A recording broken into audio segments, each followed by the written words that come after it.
ဒီနေ့ကျွန်တော်တင်ပြပေးမယ့်သင်ခန်းစာကတော့ VPN technology ပေါ့နော်VPN technology ဆိုတော့ကျွန်တော်ဘယ်မှာသုံးလဲဆိုရင်ကျွန်တော်တို့ဒီ internet ပေါ်ကနေပြီးတော့ဒီကျွန်တော်နေရာတစ်နေရာမျိုးတစ်မျိုးကိုရန်ကုန်ရှိတဲ့ရုံဟိုမန္တလေးမှာရှိတဲ့ရုံခွဲကိုလှမ်းပြီးတော့ access လုပ်မယ်ဘယ်လိုလုပ်မလဲဆိုရင်ကိုရန်ကုန်မှာရှိတဲ့ရုံမှာအောက်မှာရှိတဲ့ရန်ကုန်ရုံအောက်မှာရှိတဲ့ LAN ပေါ့နော်ကိုရဲ့ private network တွေကနေပြီးတော့တခြားမန္တလေးရုံခွဲသို့မဟုတ်တခြား Singapore branch မှာရှိတဲ့ကိုရဲ့ရုံခွဲက private network တွေက resource တစ်ခုခုကိုလိုဖို့ resource တစ်ခုကိုလှမ်းသုံးဖို့လိုတဲ့အခါပြောရမယ်ဆိုရင်ကိုရဲ့ရန်ကုန်က user နေပြီးတော့မန္တလေးမှာရှိတဲ့ server ကိုလှမ်း access လုပ်ဖို့လိုတဲ့အခါဖြစ်ဖြစ်ကိုရန်ကုန်က server ကိုမန္တလေးကလူကလှမ်းပြီး access လုပ်ရဖြစ်အဲ့လိုမျိုး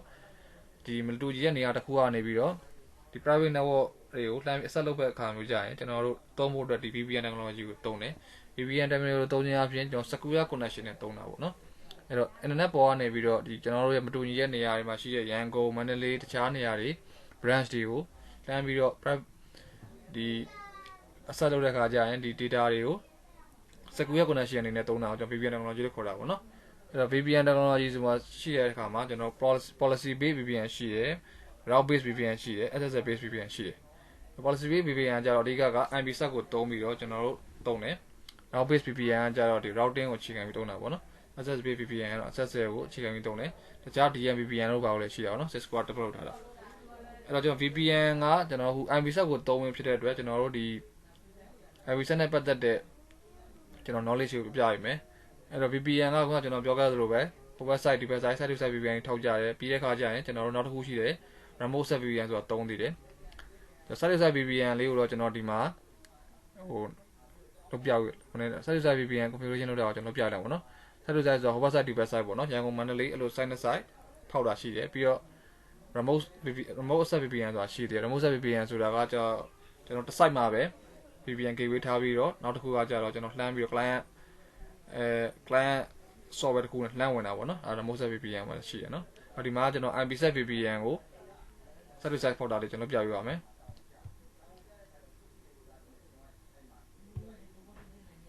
IPsec ဆိုတာကိုကျွန်တော်အဓိကဒီမှာပြပြပါเนาะကျွန်တော်ပြောဆိုကျွန်တော်ဒီမှာ site to site VPN ကို IPsec နဲ့ဖောက်ပြပြတဲ့အတွက် IPsec နဲ့ပတ်သက်တဲ့ knowledge ကိုပြပြပါမယ် IPsec ဆိုတာ internet protocol suite တစ်ခုပေါ့နော်internet protocol suite ဆိုတာကကျတော့ secure network protocol ပေါ့နော်ဘာလို့လုပ်ပေးထားလဲဆိုရင်ကျွန်တော်တို့ဒီ IP network ကိုကျွန်တော်သုံးတဲ့ IP network ကိုပို့ပြီးတော့ secure ဖြစ်သွားအောင်ဆိုပြီးတော့ကျွန်တော်တို့ develop လုပ်ထားတာပေါ့နော်အဲ့တော့ IPsec ဖြစ်သွားတာပေါ့နော် IP ကျွန်တော်သုံးတဲ့ IP network ကိုမပို့ပြီး secure ဖြစ်သွားအောင်ဆိုပြီးလုပ်ထားဖြစ်တဲ့ develop လုပ်ထားဖြစ်တဲ့ internet protocol security ပေါ့နော်ဒီကောင်ကsecure network protocol ဆိုတစ်ခုပဲအဲ့တော့သူ့မှာဘာတွေပါမလဲဆိုရင်သူက protocol အနေနဲ့ဆိုရင် IPsec မှာဆိုရင် ESB ရှိတယ် AA ရှိတယ်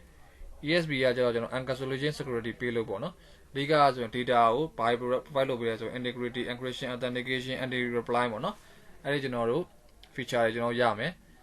ဒီဘက် AH ကအတူတူပဲအဲ့ feature တွေပါတယ် integrity authentication တွေပါဒါပေမဲ့ပူလာတစ်ခုကကြတော့ AH မှာကြတော့ကျွန်တော် do not provide encryption ပေါ့နော် encryption မပါဘူး ESB က encryption ပါတယ် IPsec protocol ကိုသုံးမယ်ဆိုရင် ESB က encryption ကိုပါတယ် AH က encryption မပါဘူးကျွန်တော် encryption ပါသုံးမယ်ဆိုရင်ကျွန်တော်တို့ encapsulating security ပေးလို့ဖြစ်တဲ့ ESB ကိုသုံးမယ်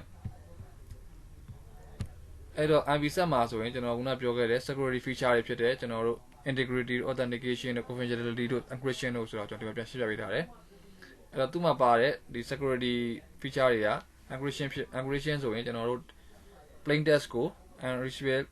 format အနေနဲ့ unreadable format ပြောင်းပြီးလုပ်ပေးတယ်ပြောရရင်တော့ကျွန်တော်ပို့လိုက်တဲ့ data ကိုကြားထဲကတယောက်ကဖောက်ပြီးဖတ်လို့မရအောင်တခြားနားလည်နိုင်တဲ့ဘာသာတွေ format တစ်ခုနဲ့ပြောင်းလိုက်တာပေါ့နော်အဲ့လို hacker တွေဖောက်ဖတ်လို့မရအောင်ပေါ့ integrity ကကြတော့ကျွန်တော်တို့ဒီကိုပို့လိုက်တဲ့ data တစ်ခုကိုအခြားကြားထဲကနေပြီးတော့ပြုပြင်ပြောင်းလဲလို့ရအောင်ပေါ့ဒါဆိုတော့ကျွန်တော်ရဲ့ user name password ကိုကျွန်တော်ကတကယ်လို့တယောက်ပို့လိုက်မယ်ဆိုရင်ကြားထဲကဒုတိယယောက်ဖောက်ရမယ်ဆိုရင်ကျွန်တော် user name password ကိုတီးသွားရတာဖြစ်တဲ့အတွက်သူကဒီ user name password နဲ့ဝင်ပြီးတဲ့အခါကျရင်ကျွန်တော်ရဲ့ password ကိုသူပြန်ချိန်ပြီးတော့တခြားပို့လို့ရတာပေါ့နော်တခုပြုပြင်ပြောင်းလဲလို့ရတာပေါ့အဲ့လိုမျိုးပြောင်းလဲလို့မရအောင် integrity ကိုသုံးထားတာဖြစ်တယ် authentication ကကြတော့ကျွန်တော်တို့ဒီ PS တွေပေါ့နော် PS ဆိုတော့ကျွန်တော်တို့ VPN တန်းနဲ့ဖောက်မဲ့ရန်ကုန် site မှာ site device တွေကိုခေါ်တာ PS တွေအချင်းချင်းကျွန်တော်တို့ဟိုကိုပို့လိုက်တဲ့ data ကဟိုဘက်ကလက်ခံမဲ့လူကမှန်တာလားဒီဘက်က sender နဲ့ researcher မှာအဲ့လိုစစ်ဆေးတာပေါ့နော်ကို ကိုပို့တဲ့လူကမှန်ကန်မှုရှိမရှိကိုစစ်ဆေးတာဖြစ်တယ် authentication ဆိုတော့ anti reply protection ကကြတော့ကျွန်တော်တို့ဒီ attacker တွေက data ကိုပေါ့နော်ကျွန်တော်တို့ပို့တဲ့ data ကိုမှသူတို့ကထပ်ပြီးတော့မှနောက် data တစ်ခုထပ်ပြီးတော့ duplicate ပွားပြီးတော့မပို့အောင်ဆိုပြီးကာဝယ်ထားတာဖြစ်တယ်အဲ့တော့ကျွန်တော်တို့ဒီ encryption လုပ်တဲ့နေရာမှာ IPsec မှာပုံနှစ်ခုရှိတယ် tunnel mode ရယ် transport mode ရယ် tunnel mode ကကြတော့ဒီကျွန်တော်တို့ရဲ့ IP packet တစ်ခုလုံးကိုကျွန်တော်တို့ protect လုပ်ပေးထားတယ် protect လုပ်ပြီးတဲ့အခါကျရင်အဲ့ IP packet ကိုတော့ဘာထပ်ပြီးပေါင်းထပ်ပေးလိုက်ရဲဆိုရင် IPsec header နဲ့ trailer ကိုကျွန်တော်ထပ်ပေးလိုက်တယ်ဒီ IP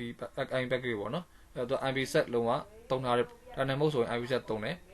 သူ့အဓိကဘာမှတုံးလဲဆိုရင် gateway device တွေမှာတုံးတယ် transport mode ကကြတော့ကျွန်တော်တို့ခုနIP packet တစ်ခုလုံးကိုကျွန်တော်တို့က protect မလုပ်ဘူးသူကအဓိကကကျွန်တော်အဲ့ packet ထဲမှာပါတဲ့ data ကိုပဲသူက protect လုပ်ပေးတယ်သူကဘာနဲ့တွဲသုံးလဲဆိုရင်ခုနကျွန်တော်တို့ GRE protocol တွေနဲ့တွဲပြီးသုံးတယ်သူ IP tunnel mode ကတော့ကျွန်တော် IPsec ကိုပဲအဓိကထားပြီးသုံးတယ်အဲ့တော့ transport mode ကကြတော့တခြား protocol တွေဖြစ်တဲ့ GRE protocol တွေနဲ့တွဲပြီးသုံးတယ် IPsec တစ်ခုတည်းသုံးတာမဟုတ်ဘူးကျွန်တော်အဲ့သူ့ကိုအဓိကသုံးတာဘယ် device တွေမှာသုံးလဲဆိုရင် host တို့ server တို့အဲ့လိုမျိုးနှစ်ခုကြားမှာသူ့ကိုသုံးတယ်အဲ့တော့ IPsec ကကျွန်တော်တို့ခု tunnel ဟိုဘက်ဒီဘက်ပေါက်ဖို့အတွက် site တွေကချင်းကျွန်တော်တို့ဘာလို့လဲဆိုရင်ကျွန်တော်တို့သုံးမဲ့ encryption ခုနသုံးခဲ့တဲ့ပြောခဲ့တဲ့ integrity တွေ authentication တွေ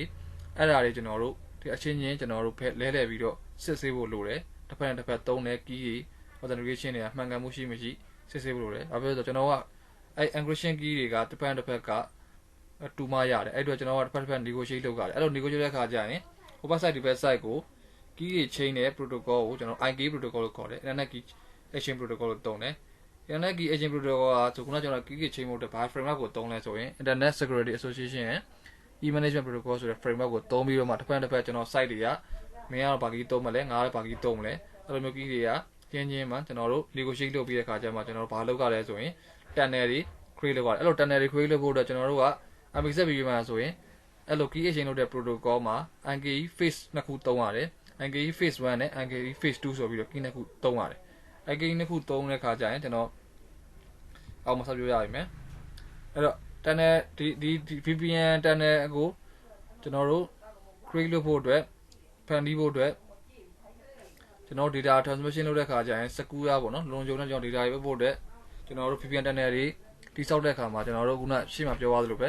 IKE phase နှစ်ခုသုံးတယ် IKE phase 2နဲ့ phase 1နဲ့ IKE phase 2 IKE phase 1မှာဆိုရင်ကျွန်တော် security တွေက parameter တွေနဲ့ဘာပါမလဲဆိုရင်ကျွန်တော်တို့ hash algorithm encryption algorithm Diffie-Hellman authentication method lifetime ပေါ့စတဲ့ဟာတွေကျွန်တော်ပါလိမ့်မယ်အဲ့တော့တစ်ခုချင်းရှင်းပြရမယ်အဲ့တော့ IKE ကကျွန်တော်တို့တစ်ဖက်တစ်ဖက်ပြီးရင်ဖောက်ဖို့အတွက်ကျွန်တော်အချင်းချင်း key တွေ negotiate လုပ်ရတယ်ကိုဒီဘက် site နိုင်ငံပေါ်မှာရှိတဲ့ site ကသုံးတဲ့ဒီ encryption key တွေနဲ့မန်လေး site မှာသုံးတဲ့ encryption key တွေကတူမှရအဲ့လိုတူမှလည်းကျွန်တော်တို့ကဒီ tunnel ကestablish လုပ်ပြီးတော့တိစောက်လို့ရပြီးတော့မှကျွန်တော်တို့ဒီ data တွေကိုတုံတုံကြုံနဲ့အမှန်ကန်ဟိုဘက်ကို data ပို့လို့ရမှာအဲ့လိုမှမဟုတ်ဘူးဆိုရင် IKE phase 1ကကျွန်တော်တို့ encryption method တွေက IKE လွဲနေမယ်ပြောရမယ်ဆိုရင်တော့ရန်ကုန်မှာရှိတဲ့ရန်ကုန်ဘက်က IKE phase 1မှာရှိတဲ့ encryption method နဲ့မန္တလေးဘက်က IKE phase 1မှာရှိတဲ့ encryption method ကမတူဘူးဆိုရင်ကျွန်တော်တို့ phase 1ကကျွန်တော်တို့ fail ဝင်တယ် fail တဲ့ခါကျရင်ကျွန်တော်တို့က VPN tunnel တွေတိစောက်လို့ရမှာမဟုတ်ဒီ VPN tunnel တိစောက်မရဘူးဆိုရင်ကျွန်တော်တို့ဒီ data တွေကကျွန်တော်တို့ transfer လုပ်ရမှာမဟုတ်အဲ့တော့ကျွန်တော်တို့ phase 1ဘာလိုအပ်ချက်ရှိလဲဆို IKE phase 1မှာကျွန်တော်တို့ tunnel ကို IKE phase 1မှာကျွန်တော်တို့ဒီဘက်က encryption method တွေနဲ့ဒီကို site နဲ့ site ကဟိုဘက်ဒီဘက်ကျွန်တော်တို့ negotiate လုပ်လို့ရမှာဆက်ဆက်ဖို့ဖြစ်မှာကျွန်တော်တို့ phase 2ကိုဆက်ပြီးတော့ tunnel ကအဲ့အောင်ထောက်လို့ရတာအဲ့ IKE phase 1နဲ့ phase 2နှစ်ခုအမှကျွန်တော်တို့ဒီ VPN tunnel establish ဖြစ်ပြီးတော့เนาะကျွန်တော်တို့ data တွေပို့လို့ရမှာဖြစ်တယ်အဲ့တော့ IKE phase 1မှာဆိုရင်ခုနပြောခဲ့တဲ့ hash algorithm ကြတော့ကျွန်တော်တို့ဒီဘက်ကနေ data ပို့တဲ့ခါကျရင်ကျွန်တော်တို့က hash algorithm ကိုသုံးပြီးတော့ကျွန်တော်တို့ဒီ key ကိုပို့တဲ့ key ကိုတခြား key ပြောင်းပြီးတော့မှတစ်ဖက်ကိုပို့လိုက်တယ်တစ်ဖက်ကလည်းသူ့ရဲ့ hash algorithm သုံးပြီးတော့တိုက်ပြီးတော့မှကျွန်တော်စစ်ပစ်တယ်နောက်တစ်ခုကကြတော့ encryption algorithm ကျွန်တော်ခုနပြောခဲ့သလိုပဲကိုပို့လိုက်တဲ့ clear text ကိုတခြားကိုနားမလည်နိုင်အောင်တခြားဘာသာတစ်ခု format ကိုပြောင်းပြီးတော့မှအခွင့်လုပ်တဲ့ algorithm ဖြစ်တယ် Diffie-Hellman group ကကြတော့ကျွန်တော်တို့ဒီ key တွေထုတ်ပြီးတယ် generate ပေါ့နော် generate key တွေထုတ်တယ်တစ်ဖက်နဲ့တစ်ဖက်ထုတ်ပြီးတဲ့ခါကျရင်ကျွန်တော်တို့ share လုပ်ပြီးတော့ ဒီ key တွေကို exchange လုပ်ပြီးတဲ့ခါကျရင်လဲပြီးတဲ့ခါကျရင်စစ်ကြတာပေါ့နော် Devin Hellman key Devin Hellman group မှာဆိုရင်ကျွန်တော်တို့ key နေကြည့်မယ်ဆိုရင်1251490ဆိုပြီးသတ်မှတ်ချက်တွေရှိတယ်အဲ့ဒီမှာကျွန်တော်တို့ recommendation အနေနဲ့ကြတော့ကျွန်တော်တို့4ကနေစပြီးတော့3တင်တယ်တကယ်လို့ data အရင်ကြီးကြီးရယ်ဆိုရင်ဒါပဲဆို1နဲ့2ကကျွန်တော်တို့ဒီ big point တွေရှိတယ်ပေါ့နော်အဲကြောင့်မို့တကယ်ကို data အရေးကြီးရယ်ဆိုရင်14ကစပြီး3တင်တယ်authentication method အနေနဲ့ဆိုရင်ကျွန်တော်သုံးလို့ရ pre-share key ရှိတယ်နောက်တစ်ခုက digital signature ရှိတယ် certificate တွေသုံးလို့ရတယ်အဲ့တော့ pre-share key အနေနဲ့ဆိုရင်ကျွန်တော်တို့ဒီဘက်မှာ pre-share key အနေနဲ့ authentication method တွေသုံးမယ် pre-share key အနေနဲ့သုံးမှာဒါလက်တွေ့လုပ်တဲ့ခါကျရင်ကျွန်တော် pre-share key ကကျွန်တော်တို့ဒီ username password ပေါ့နော်ဟိုက wifi သုံးလို့ပဲ wifi ရုံးမှာသုံးတဲ့ wifi ဆို pre-share key ဆိုရင်ကျွန်တော်တို့ password ရတဲ့ဆိုတော့ပဲသူကအဲ့လိုပဲ authentication method မှာ pre-share key ထည့်မှာလားဒါမှမဟုတ် certificate ထည့်မှာလား live time ကကြတော့ကျွန်တော်တို့ဟိုမှာလုပ်ခဲ့တဲ့ phase 1မှာအခုသုံးခဲ့တဲ့ algorithm ဖြစ်တဲ့ encryption တို့ hash တို့ရဲ့ဒီ live time ကို live time ကိုပြောတာဖြစ်တယ်အဲ့ live time ကအဲ့တမချက်ကစံနိုင်လုံးပါလား24နိုင်လုံးပါလားအကယ်လို့အဲ့ live time ကုန်သွားပြီဆိုရင် तू ကအပေါ်မှာလုံးခဲ့တဲ့ဒီ security association တွေပေါ့နော်ကျွန်တော်ဒီဟာကိုအကောင်လုံးပေါင်းပြီးတော့ကျွန်တော် security association နဲ့ခေါ်လို့ရတယ်အဲ့ကျွန်တော်ဒီ security association ကိုပြန်ပြီးတော့မှ तू ကပြန်ပြီးတော့ establish negotiate ပြန်လုပ်တာပေါ့နော်အဲ့ negotiate ပြန်လုပ်တာကိုပြောတာအဲ့ live time ကအဓိက security ရထားတာပေါ့နော်တကယ်လို့ negotiate ပြန်လုပ်မယ်ဆိုရင် तू ကထပ်ပြီးတော့မှခုနလိုမျိုး key ထပ်ထုတ်မယ်ထပ်ပြီးတော့သုံးမယ်ပေါ့နော်သုံးတဲ့ခါကျရင်တကယ်လို့ attacking လုပ်မယ်ဆိုရင်တရားရောက်ကဒီ key တစ်ခုကိုရထားမယ်ဆိုရင်အဲ့ key ကိုက live time ထားခြင်းအပြင် live time တစ်ခုပြီးသွားပြီဆိုတော့နောက် live time တစ်ခုပြန်စရဲဆိုရင်ဒီ phase 1ကနေပြီးတော့ပြန်ပြီးတော့ဒီ negotiate ပြန်တော့ဖြစ်တော့ key ကအသစ်ပြန်ထွက်တဲ့ခါမှာဒီ attacking ကိုကာကွယ်ပြီးသားဖြစ်တာပေါ့နော် key အသစ်တစ်ခုထပ်ထွက်လာတာပေါ့ live time တစ်ခု extra ဖြစ်တယ်ဆိုရင် तू ကသူထပ်ပြီးတော့ negotiate ထပ်လုပ်ပြီးတယ်အဲ့တော့နောက်တစ်ခုရှိတာကကျွန်တော်ဒီ IKE phase 1မှာဆိုရင် main mode ရှိတယ် aggressive mode ရှိတယ်ပေါ့နော်အဲ့တော့ main mode ကကြတော့ကျွန်တော်အဓိကကျွန်တော်ခုနပြောခဲ့တဲ့ဒီ hash ID တွေ hash တွေကို protect လုပ်ထားတာပေါ့နော် protect လုပ်ပြီးတဲ့ခါကျရင်ဟိုဘက်ဒီဘက်ကျွန်တော်တို့ဒီ package တွေပို့ပြီးတော့တယောက်နှမ်းပြီးတော့ခုနမျိုး negotiate လုပ်တာပေါ့နော် negotiate တဲ့အခါမှာကျွန်တော်တို့ဒီ main mode ကတော့ protect လုပ်ပြီးသားဖြစ်တယ် message package ကတော့6ခုပို့တယ်ပြီးတဲ့ခါကျရင်ကျွန်တော်တို့ protect လုပ်တယ်ခုနကျွန်တော်ပေါ်မှာသုံးခဲ့တဲ့ကောင်တွေကိုတစ်ဖက်လမ်းပြီးတော့ negotiate လုပ်တယ် main mode ကအဲ့တော့ department ဆိုတာကျွန်တော်ဒီစပို့တဲ့လူကိုကြောင့် initiator ပေါ့နော်ဟိုဘက်ကကျတော့ responder လို့ကျွန်တော်ပြောလို့ရတယ် aggressive mode ကြတော့ကျွန်တော်တို့ပို့တာအဲ့လိုမျိုးလှမ်းပြီးပို့တဲ့အခါမှာကျွန်တော်တို့ package ကကျွန်တော်တို့3ခုပဲပို့တယ်ဒါပေမဲ့သူက protect မဟုတ်ဘူး protect မလုပ်ထားအဲ့အတွက်ကျွန်တော်တို့လုံခြုံမှုတော့မရှိဘူးဒါပေမဲ့ပို့ပြီးတော့ကျွန်တော်တို့တစ်ဖက်လှမ်းပြီးတော့ negotiate လုပ်တဲ့အခါပို့ပြီးတော့မြန်တယ်အဲ့တော့ IKE အဲ့လို phase 1ကတစ်ဖက် negotiate လုပ်လို့ကျွန်တော်တို့တစ်ဖက် hash key တွေ hash login တွေ encryption login တွေအဲ့ authentication method တွေကျွန်တော်တို့လုပ်ပြီးလို့အောင်မြင်သွားပြီ negotiate တစ်ဖက်အဆင်ပြေသွားပြီဆိုရင်ကျွန်တော် phase 2 တက်နေရကြတော့အဲ့ဒီကျွန်တော်လုပ်ထားတဲ့ဟာတွေကို encryption method တွေကိုမှမူတည်ပြီးတော့မှဘယ် data တွေပေးသွားမှာလဲပေးမသွားဘူးလားလဲအဲ့ဟာတွေ agreement ယူပြီးတဲ့ခါကျရင်ကျွန်တော်တို့ဒီ phase 2 တက်နေပေါ်ကနေပြီးတော့မှ data တွေ transmit လုပ်တာပေါ့နော်ဒီ phase 1 phase 2အောင်ကျွန်တော်တက်နေကအောင် negotiate လုပ်တာအောင်မြင်သွားပြီဆိုမှအခါကျရင်ကျွန်တော်တို့ဒီ data တွေကို transmit လုပ်လို့ရတယ်အဲ့ဒါကြောင့်မို့ကျွန်တော်တို့က phase 1 နဲ့ phase 2ကဒီဘက်မှာတစ်ဖက်လောက်ထားတဲ့ encryption method တွေ hash login တွေတစ်ဖက်နဲ့တူညီမှုရှိရမယ်မတူမရှိဘူးဆိုဒီ negotiate က fail ဖြစ်ပြီးတော့ကျွန်တော်တန်နဲ့အပ်မှာပေါ့တန်နဲ့မဟုတ်ဆိုကျွန်တော်တို့ကဒီ VPN နဲ့ပေါ်ကနေ data ပို့လို့မရဘူးအဲ့တော့အခုကျွန်တော် theory ပိုင်းပြီးပြီဆိုတော့ကျွန်တော်စပြီးတော့လုပ်ပြရမယ် MPSF VPN ကိုစလို့ MPSF VPN ကိုကျွန်တော် 40K ကနေလုပ်ပြရမယ်နော်ဟုတ်ပြီဒီမှာဆိုရင်ကျွန်တော်စလို့ VPN MPSF နဲ့လုပ်ပြရမယ်ဒီဘက်ကရန်ကုန်ဒီဘက် Mandalay အဲ့တော့ဒီမှာပေးထားတဲ့အတိုင်းပဲ one interface တွေရှိမယ် LAN ရှိမယ်အဲ့တော့ဟိုဘက်ဒီဘက်ကို VPN ဖောက်ပြမယ်အဲ့ကျွန်တော် router ပေါ့နော်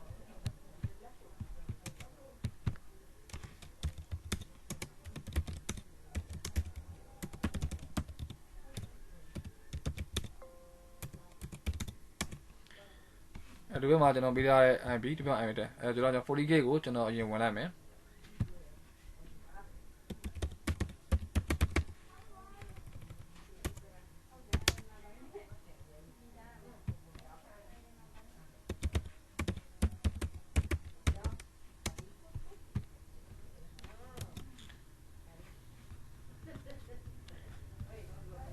ဒါဆိုဘာသုံးထားမလဲဆိုရင်ကျွန်တော် port 1ကိုကြာတော့ကျွန်တော်အပြင်ကလှမ်းပြီးတော့ဝင်လို့ရအောင် management port အနေနဲ့ကျွန်တော်သုံးထားတယ်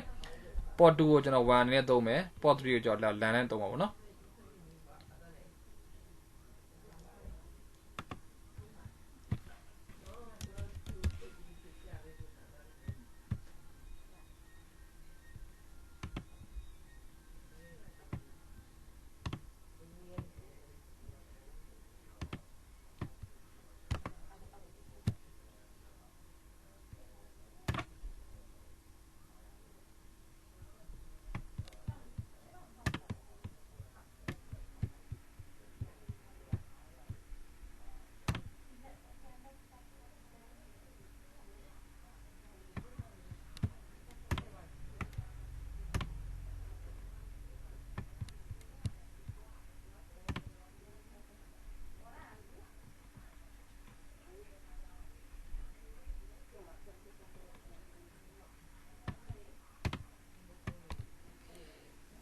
အဲ့ဒါဆိုရင်ကျွန်တော်ဒီဘက်မှာစားလိုက်မယ်ကျွန်တော်ဒီကိုဆက်လို့တာတွေကကျွန်တော်ပြောမိတော့เนาะအရှိမကျွန်တော်ဒီ IP speed တွေဘယ်လိုဝင်ရမလဲဆိုတော့ကျွန်တော်ပြပြပေးဆိုတော့မပြောတော့ဘူးဒီမှာ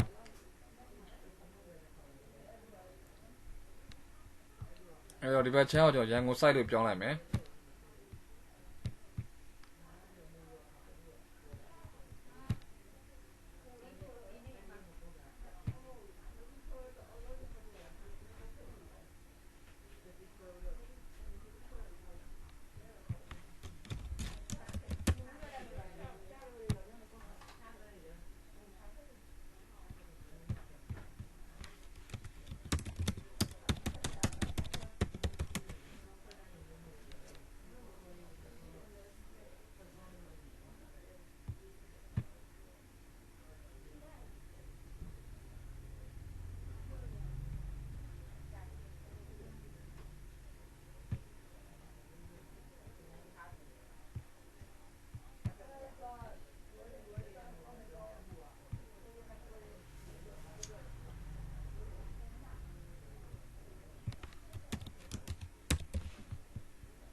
ကျွန်တော်အရှိမပြောခဲ့တဲ့ theory ကကျွန်တော်အခုလုပ်တဲ့အခါကျရင်တော့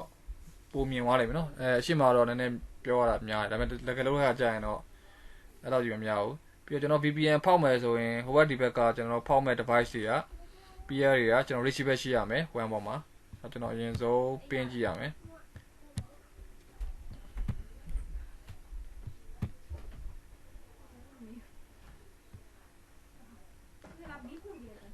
port 1ကကျွန်တော် management နဲ့သုံးတာလေကျွန်တော် port 2 1နဲ့သုံးမယ်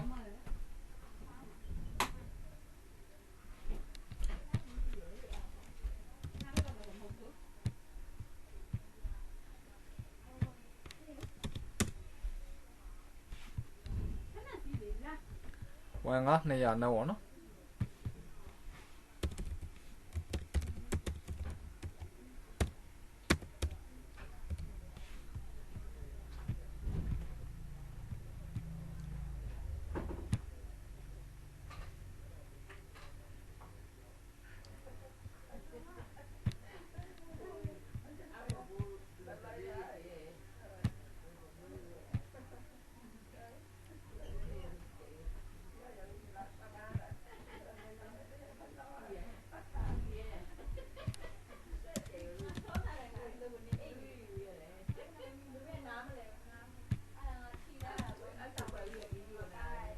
အဲ့တော့မန္တလေးဘက်ကကျတော့ကျွန်တော်1ကကျတော့100เนาะကျွန်တော်ဒီ router မှာပေးထားတာ1နေပဲဘာလဲဆိုတော့ကျွန်တော်2တွေပဲပေးရမယ်100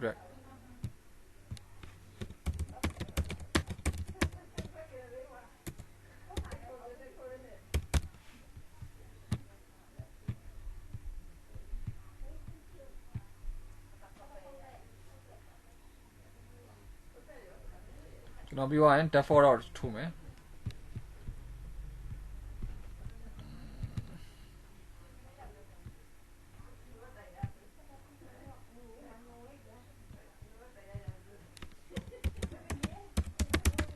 ဒါတော့ကိုယ့်ရဲ့ဟိုဘက်က gateway ထဲပေါ့နော်ကျွန်တော်ကဒီမှာကျွန်တော် gateway ထဲထားတယ်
ကျွန်တော်ဒီမှာဟိုဟာတက်ရမှာနော်ခဏလေး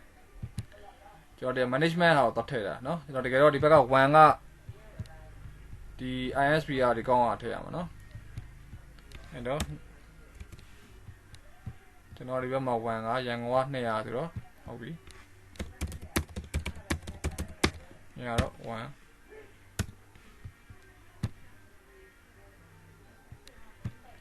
မန္တလေးကကြတော့ကျွန်တော်ကမန္တလေးက IP ကကျွန်တော် public IP ကဒီ1နေတော့ဒီဘက်က router ရဲ့ interface က IP ထည့်ရမယ်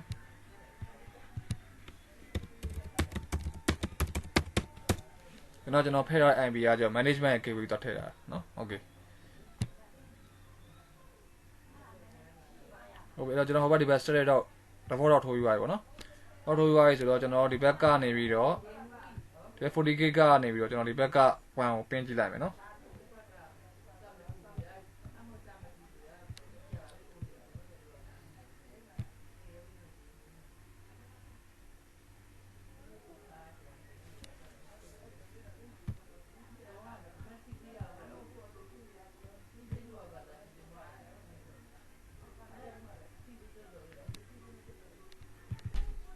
ကျွန်တော်တို့ဒီဘက်ကနေပြီးတော့ default တော့ထိုးယူရပြီဆိုတော့ကျွန်တော်တို့ဒီမှာဒီ 40GB ကနေပြီးတော့ဒီဘက်1ပေါ့နော် 40GB MP ကိုပင်းကြည့်မယ်အဲ့နှစ်ခုပင်းလို့ receiver ပင်းလို့ရမှာကျွန်တော်တို့ကတခြားအနောက်က Alpha VPN ကိုကျွန်တော်ဆက်ပြီးတော့သုံးလို့ရမှာနော်အဲ့ကျွန်တော်ဒီဘက်က 40GB ကဒီဟိုဘက် public MP ပေါ့နော်1ဆိုတော့အပြင်မှာဆိုရင်ဒါ public MP ပေါ့1နော်ပင်းကြည့်မယ်အဲ့ကျွန်တော်တို့ရှိရတွေက 100.100.2 ကနေပြီးတော့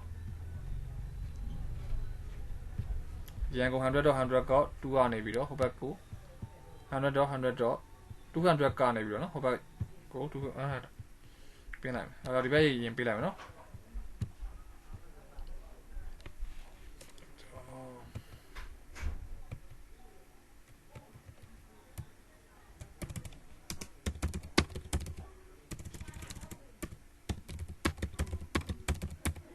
တော့ISP ရောက်ပြီဟိုဘက်ကကျွန်တော် 40K ရောက်ပြီနော်အဲဒီဘက်ကလည်းကျွန်တော်ဒီဘက်40မန္တလေးရနေတယ်ကျွန်တော်ဟိုဘက်ကိုလှမ်းပေးမယ်ရန်ကုန်ဘက်ကိုဟိုဘက်က200တော့1 ISP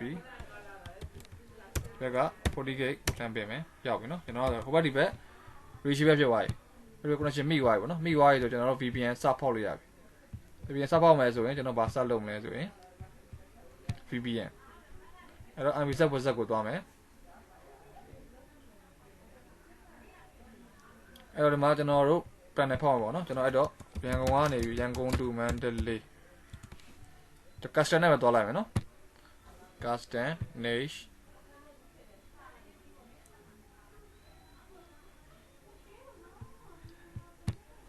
အဲ့တော့ဒီမှာကတော့ကျွန်တော်တို့ face run ပါနော်ဟုတ်ပြီကျွန်တော်တို့ဒီမှာ remote gateway static remote IP ကကျွန်တော်ဘယ်တပါပေးရမလဲဆိုရင်ဟိုဘက်က public IP ကျွန်တော်ပေးရမယ်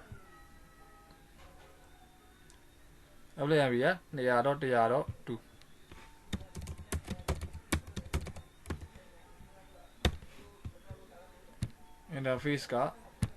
1ကျွန်တော်တို့ NLD Traverse ကဒီတိုင်းမှာထားလိုက်မယ်နော်အဲ့တော့ပြီးတဲ့ခါကျရင်ကျွန်တော်ဒီအောက်မှာဗာထပ်ပေးမလဲဆိုရင် pre-share key ကျွန်တော်ကပြောခဲ့တဲ့ authentication method မှာ pre-share key နော် authentication method pre-share key ကျွန်တော်ပေးလိုက်မယ်ဒီမှာ1 2 8 PNG ကြီးကကျွန်တော်တို့ version 1ရှိတယ်2ရှိတယ်ကျွန်တော်အခု version 1ပဲသုံးမယ် NG ပြီးတော့ mode ကကျွန်တော်ခုနပြောခဲ့တယ် phase 1မှာဆိုရင် aggressive mode ရှိတယ် main mode ရှိတယ် main mode ကဒီမှာဘာဖြစ်လဲ ID protection ရှိရနော်အဲ့တော့ကျွန်တော် main mode နဲ့ပဲသွားမယ်ဒီoneကြီး phase 1 proposal မှာကျွန်တော်ခုနပြောခဲ့တဲ့ encryption method တွေသုံးရမယ်နော် encryption authentication သုံးရမယ် encryption ကကျွန်တော်ဘာသုံးမလဲ DS သုံးမယ် authentication SHA ကျွန်တော် 512 သုံးလိုက်ကျွန်တော်ခုနပြောခဲ့တဲ့ Devin Hellman Group Devin Hellman Group မှာကျွန်တော်တို့ဒီမှာပြောခဲ့ခုနကျွန်တော်ပြောခဲ့တဲ့နံပါတ်တွေရှိတယ်အဲနံပါတ်တွေကဒီမှာ1 2 5 15မြင့်သွားရင်တော့ပို့ပြီးတော့ strong ဖြစ်တယ်အဲတော့သူက အဲ့လို sound ဖြစ်မှာကျွန်တော်တို့ usage ကပို့ပြီးတော့ performance အနေနဲ့ hardware မှာလှူလာတယ်အဲ့တော့ကျွန်တော်ခုနပြောခဲ့သလိုပဲ default အနေနဲ့ဆိုရင်14လောက်ကဆိုရင်တော့စပြီးတော့ကျွန်တော်တို့ဒီ security ကပိုအကောင်းလာတယ်အဲ့တော့ key life တိုင်းကကျွန်တော်ဒီ default ပဲထားလိုက်မယ်ပြီးသွားတဲ့ခါကျရင်ကျွန်တော် phase 2 phase 2ရှိရဆိုရင်ဒီမှာ phase 2ကနေကျွန်တော်တို့ command phase 2ပြီးသွားရင်ကျွန်တော် local address ထည့် local ရတယ်20เนาะ20ထည့်မယ်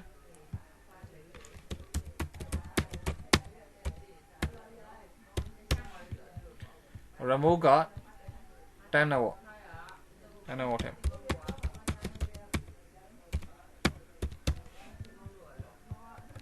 အဲ့တော့ advance ကိုသွားမယ်ကျွန်တော် phase 2ကကျွန်တော်ပြောခဲ့သလိုပဲအပေါ်ကကျွန်တော်တို့ phase 1ကလုပ်ထားတဲ့ security parameter တွေကို negotiate လုပ်ပြီးတဲ့ခါကျမှဒီခါကျွန်တော်တို့အဓိက data transmit လုပ်မှာဖြစ်တဲ့အတွက်ဒီ transmit ကကျွန်တော်သုံးမဲ့ data ဘယ် traffic ကိုပေးသွားမယ်ဆိုတော့ကျွန်တော်ဒီမှာထည့်ပေးရတယ်ထည့်ပြီးတဲ့ခါကျရင်ကျွန်တော် proposal မှာလည်းကျွန်တော်ပြန်ထည့်မယ်ကျွန်တော်တို့ခုနပြောခဲ့တဲ့ encryption DES authentication ကကျွန်တော်112အောင်ထားလိုက်မယ်512ပဲပြီးသွားပြီဆိုတော့ကျွန်တော်ဒီတော့မပြောင်းတော့ဘူးဒီတိုင်းထားလိုက်မယ်ကျွန်တော် phase 2ကို lifetime ကိုလည်းဒီ lifetime ဒီတိုင်းထားလိုက်မယ် okay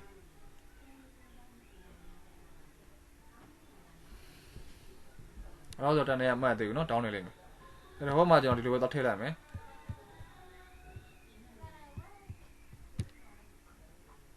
ဟောမှာကျွန်တော် route ရေးပြီးပါပြီ default route တော့ VPN was that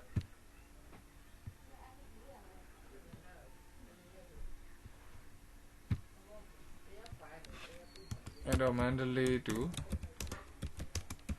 Shanghai custom နဲ့တော့လာမယ်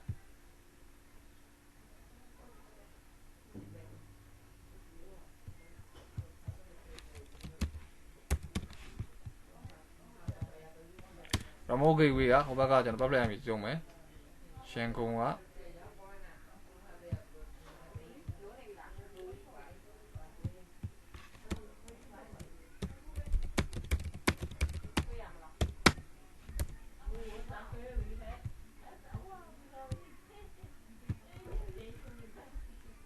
ဟိုဘက်တိုင်းမှာတော့အကုန်လုံးတူမရမယ်အနေပဲထားမယ် pre-share key 128 main mode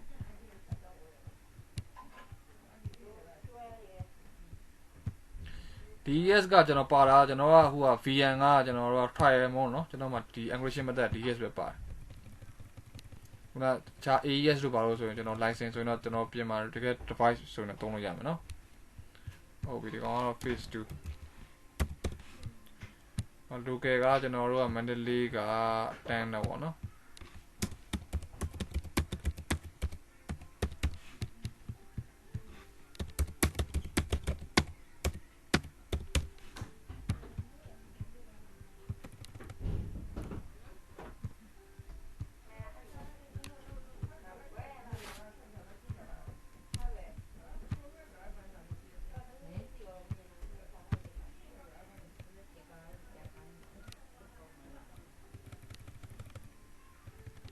အဲ့တော့ကျွန်တော်ပြီးသွားပြီ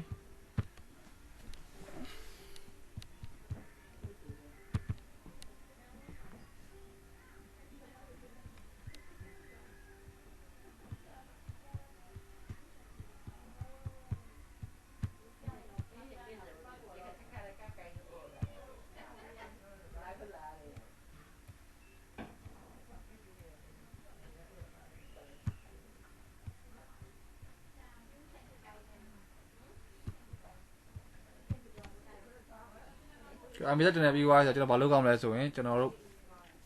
ဒီ policy ထည့်မယ်နော်အဲ့တော့ policy ကကျွန်တော်တို့ခုဘာရေးမလဲဆို MB ဆက်တက်နေဖြစ်တဲ့အတွက်ကျွန်တော် policy ရေးရမယ်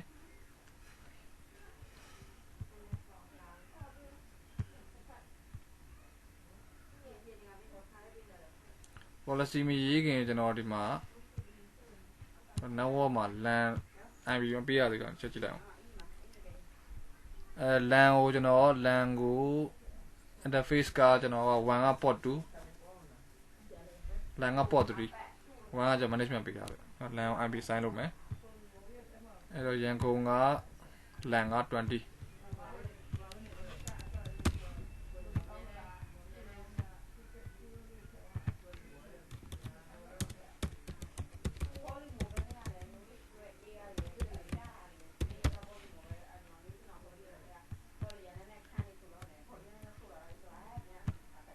ကျွန်တော်တခါတည်း DHB ပါချလိုက်မယ်နော်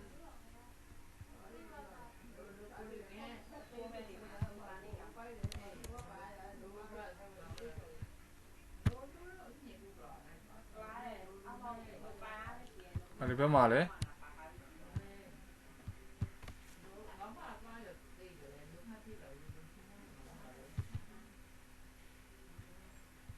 ဟောတန်း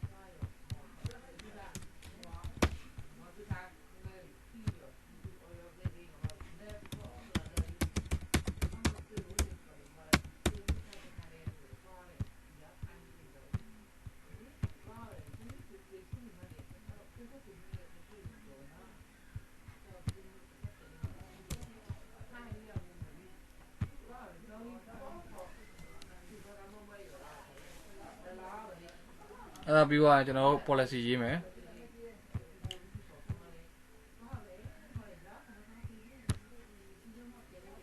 အဲ့ policy မှာကျွန်တော်တို့အပြင်ကနေပြီးတော့တန်တွေကနေပြီးတော့ကျွန်တော် LAN ကိုဆက်လုပ်မယ် LAN ကနေပြီးတော့တန်တဲ့ interface ကိုဆက်လုပ်တာကိုလေးပြရအောင်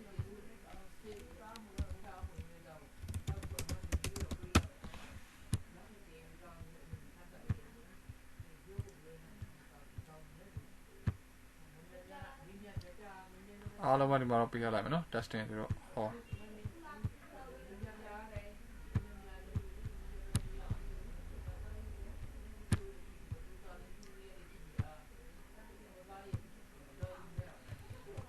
ကျွန်တော်ဒီမှာ NAT ကို disable လုပ်ရမယ်နော် NAT က disable လုပ်ရလဲဆိုရင် IP ဆက်နဲ့ NAT နဲ့က compatible မဖြစ်ဘူးเนาะ incompatible အဲ့တော့ကျွန်တော် NAT ကို disable လုပ်ပြရ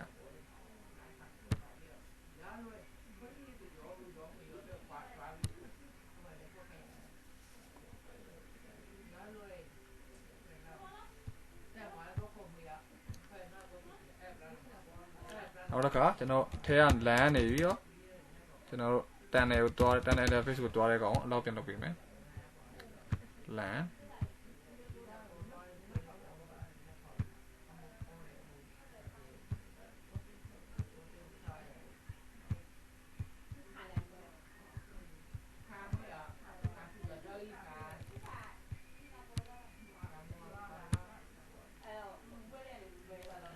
အဲ့ဒီ display ကိုလောက်ထားရမယ်နော်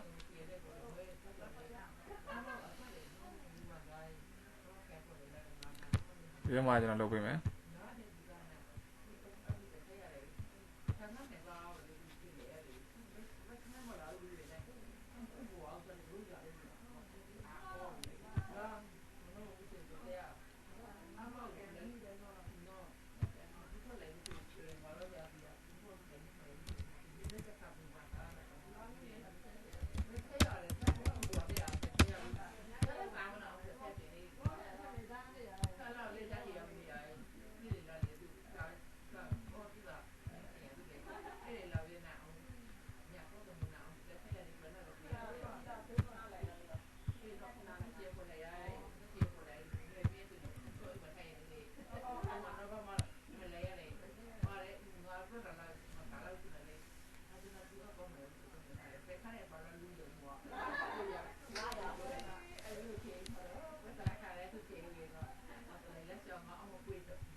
အဲ့ပြီးသွားတဲ့ခါကျကျွန်တော် route ရေးရအောင်နော် route ထပ်ရေးရအောင်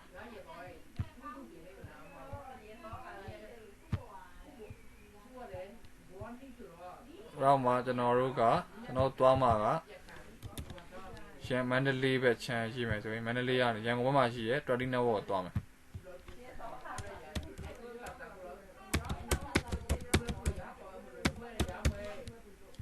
ဘယ်ကသွားမလဲဆိုရင်ကျွန်တော်တို့ enter 1 VPN ကျွန်တော်တို့10 interface ပေါ်နေသွားမယ်เนาะခုနကကျွန်တော် IPsec VPN interface ကျွန်တော်ခွေးလုပ်ထားတယ်အဲ့ပေါ်ကနေကျွန်တော်သွားမှာเนาะအဲ့ကနေဟိုဘက်ကိုဆက်လုပ်မယ်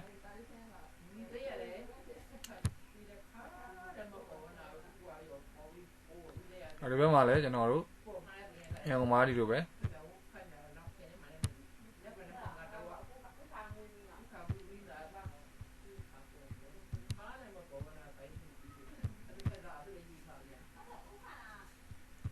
ရန်ကုန်ကမန္တလေးသွားမယ်ဆိုတော့10 network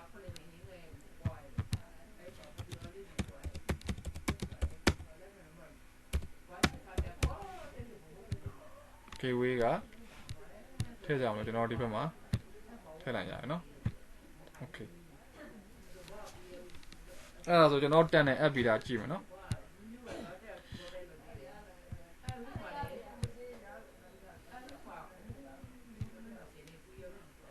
ကျွန်တော် app သေးเนาะအဲ့တော့ကျွန်တော်အရင်ဆုံး DHCP တောင်းကြည့်လိုက်မယ်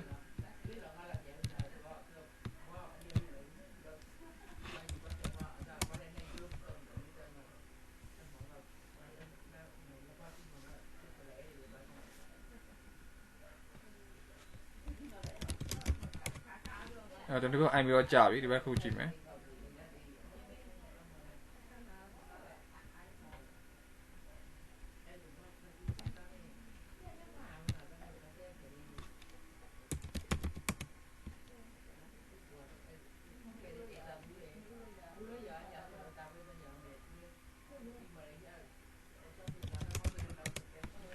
အဲ့တော့ဟိုဘက်က IP ကိုပင်းကြည့်မယ် 20.20.20. ဒါကဘယ်လောက်ကြာ20.21 မရသေးနော်ဟာတန်းတော့ရအောင်ရမယ်အော်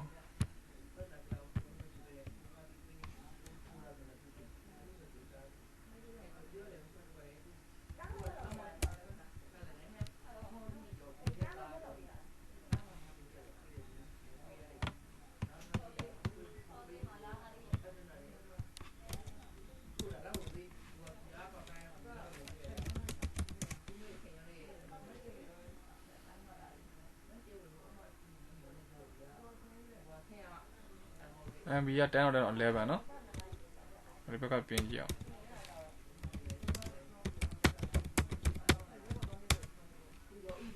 ရအောင်နော်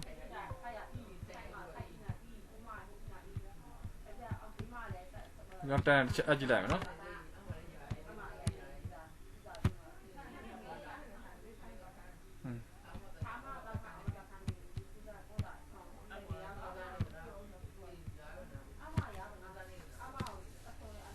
အခုကျွန်တော်တန်နေရအပ်သွားပြီပေါ့နော်အပ်သွားပြီဆိုတော့ကျွန်တော်ဟိုဘက်ဒီဘက်ပင်းခေါ်လို့ရပါတယ်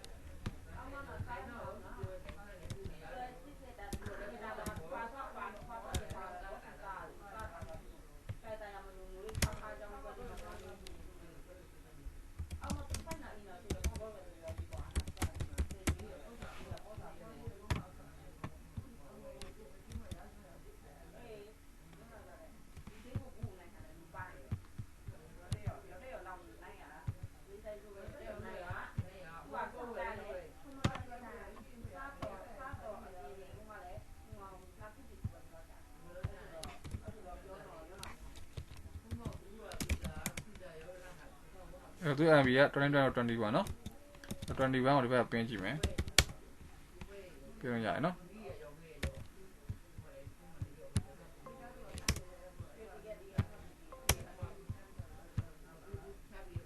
အဲ့ဒါဆိုဒီနေ့သင်ခန်းစာတော့เนาะဘယ်လောက်ပါပဲအဓိက VPN 10နဲ့အပ်သွားပြီပေါ့နော်ကျွန်တော်ခုန10နဲ့ဖော်လိုက်ပြီဟုတ်ပြီဆိုဒီဘက်မှာကျွန်တော်တို့ data သွားနေပြီပေါ့နော်